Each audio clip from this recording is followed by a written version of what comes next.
Good afternoon, January the 11th, 2016. Time to wrap up today's markets and today's trading. We came into the market today wanting to sell 29s to 34s. And we had a buy 10 to 15 and then a buy against the buck 1900 to 05. So the sell zone was just perfect right up here. That was our sell. And it worked out very, very well for us. The buy at 10 to 15 got us a trade out of that area. Then the buy against the buck to 05 got us a trade out of this area. So when we were getting no lift, when the market was in this area right here, we talked about the market's getting no lift, stops below 1900, and certainly didn't call out the 1892 area. Beneath us, we'll look at that on the F1, that 85, 87 area. Then it falls off to like 65. Then it goes all the way down to 1830.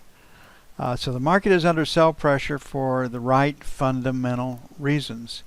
Sometimes it's blamed on China, sometimes on the yuan, but the economy globally is contracting and ours is too. And historically, that's taken the stock market lower. The only reason the stock market has been as high as long as it has is because of G20 central bank intervention around the globe. And that's not proven to be very effective here after the first part of the year. So the market's under sell pressure and likely to stay such. If I just come in and just look at today's action in this 1910 area, Friday's close, pretty clean break in the market. Maybe it's as high as 1913, 1912, somewhere up in here. But as long as we stay below this 1910 area, this market can sell. So we had a pretty good day trading today. Couple of missteps, misfires, but you know that happens in day trading. And the bottom line is, will you have a bottom line come the end of the day? Okay, looking at the F1 screen, well, should we be higher, lower, or sideways tomorrow? Lower high, lower low. We're looking for a place to sell it to see if we can extend the range lower. And you can see right here that 85 area, give or take, is pretty good support. Then 70 down to 63, pretty good support. Then 51 all the way down to like 35. It's pretty good support. But this market is pointed lower and it's selling. And the nice thing about futures is it happens pretty quickly. It doesn't take a long time. Looking at the F2 screen. And I had a K split from yesterday, and that's why we wanted to get short. And then the idea this morning is we'd get stops above the overnight session high, and that's exactly what happened. They weren't bold enough to take it above 30. And so then the market just peeled off and sold. That's where we find ourselves now. So if the market was to close right here at 1900, last rotate up stopped at 9, then at 5. So 5 to 9 would be our sell zone. And we have the G period high at 15, and then 15 to 20 would be sell 2. They're necessarily wide. I think we're headed lower, so we'll make 85, 90, buy 1. And we're going to put a question mark at 95. And then if we bust the 85 area, we'll make it 75 to 80 for buy 2. Not much in the way of news tomorrow. NFIB Small Business Optimism Index is called at 95. Then JOLTS, don't have an estimate for that, but last month's JOLTS number was 5.385 million.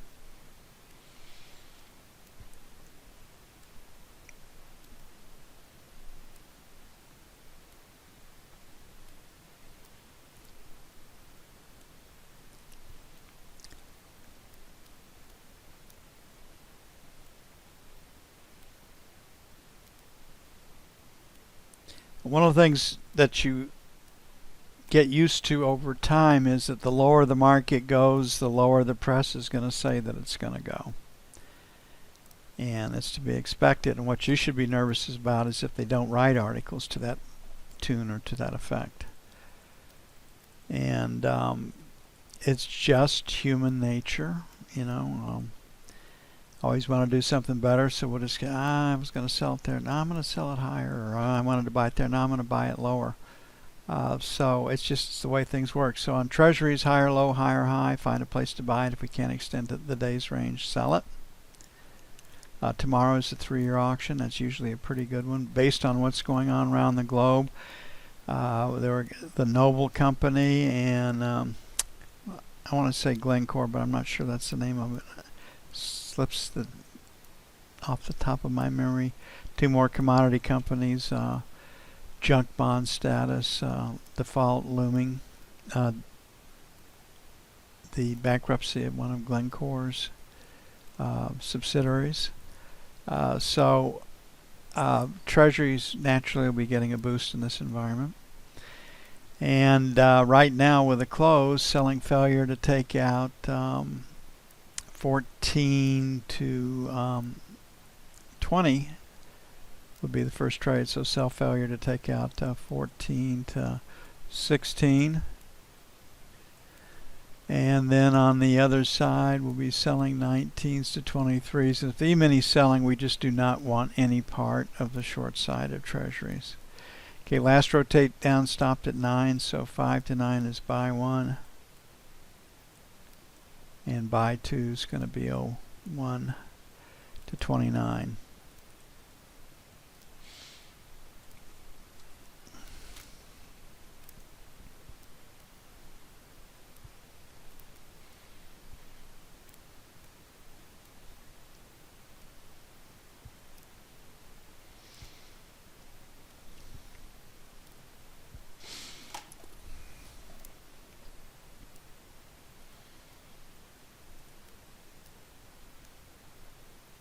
Looking at the 30-year, and the 3-year auction is tomorrow, which will be supported for the 30-year also. Last rotate up stopped at 03. We're at 30. We got a J period high at 9, and we got a day session high at 12. So 3 to 7, sell 1. 15 to 19, sell 2 on the idea that they can't take it straight up without some help from the news or the stock market, which we'll have on our hands in the morning. L period low is 19, M period low is 22. We're currently at 29. So buying 19s to 23s, buy 1. And then 9s to 13 for buy 2.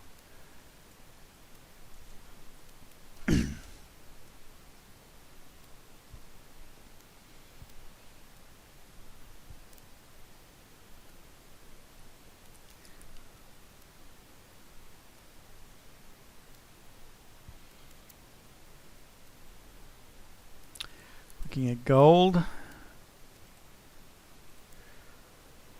In a trading range, seller above 11, above 10, buyer right now in the below 90 for sure. So here we are at 96. The breakout came from the 90 area, so 85, 87 is probably our best support. And we're going to have support here in this 95 area, give or take. And then resistance is going to start at 1105 to 1110. Inside day, that usually means trading range, and I can't see anybody outside of a central government getting heavy short gold right now with all the problems, stuff going on in the world. We are pointing a little bit lower. I don't know if we can break it, so maybe stops below the low. So 93, 91, buy 1. 85, 87, buy 2. On the sell side, 99 to 01, sell 1. And then 4 to 6, sell 2.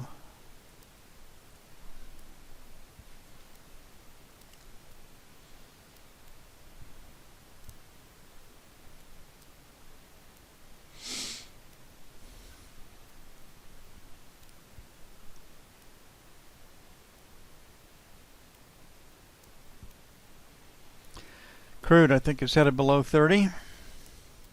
Just go around. I hate to see that. Those really are good jobs, and they are the backbone of our economy.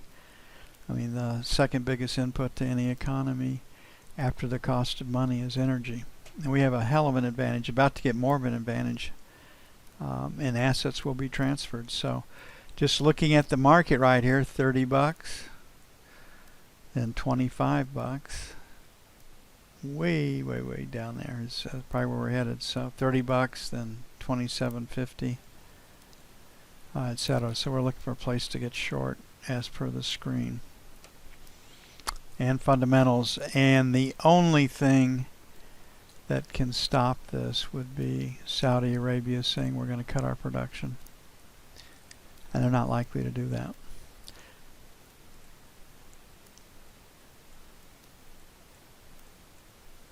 Pretty clean break in the market in this 32 area, then another clean break at 31.50, and we're at 14. So 31 and a quarter, 31.50, sell 1. 31.75, 32, sell 2. Now, if crude doesn't break early in the session, every time we make new lows or new highs, if we don't continue the move early in the day session, then it's likely to consolidate. So this 31 and a quarter, 31.50 is a pretty good sell area for London time. May not be for us.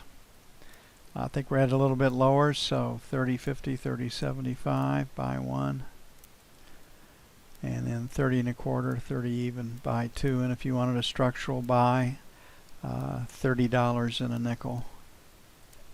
5 ticks inside, 30 bucks is where you could have a resting limit buy with all the good and the bad that can come from that. I'm telling you, if you have to buy the low and you have to sell the high, you have to place your orders like that. You have to have limit buys and limit sells. It's the only way you can buy the low and sell the high. And because you never know where that number is until after the fact, it is a higher risk trade. What the hell, it's only money, right? But you need to think about these issues. And how fast you can trade, how fast you want to go back and rethink a trade or a position. And the slower the market, the fewer times you have to do that. The longer the time frame, the fewer times you have to do that. And that's why I think that 10 or 15 minute chart is really a very elegant solution to a lot of those problems.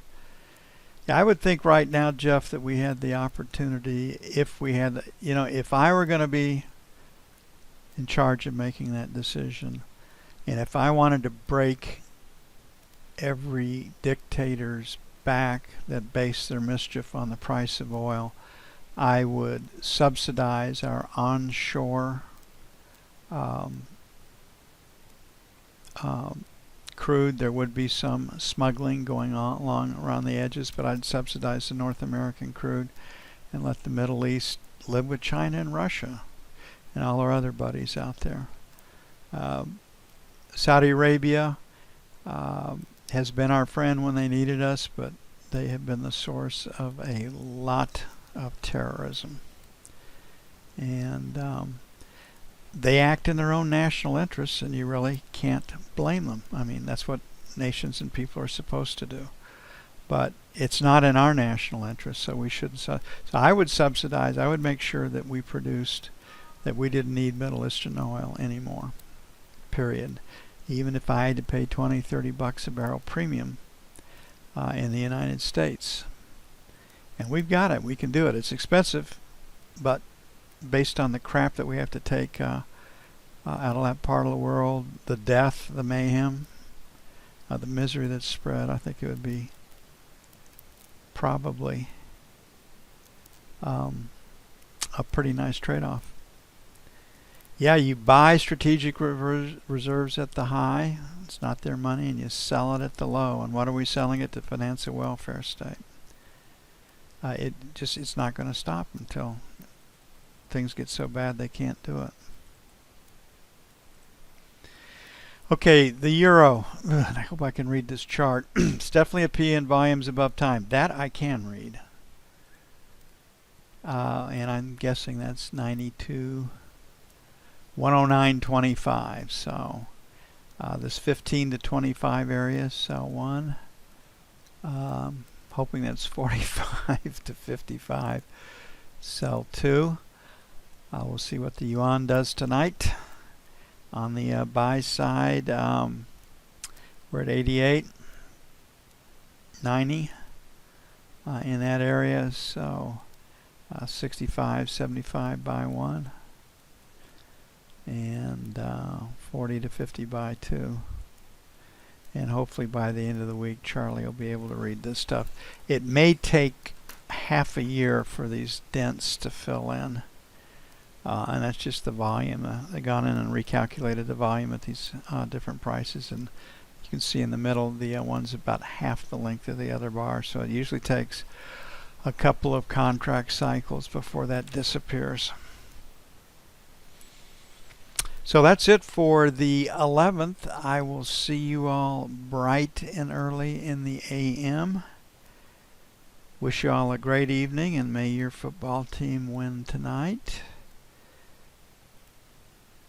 And college football will be over tonight, and time to put that segment of our entertainment world to bed as far as I'm concerned.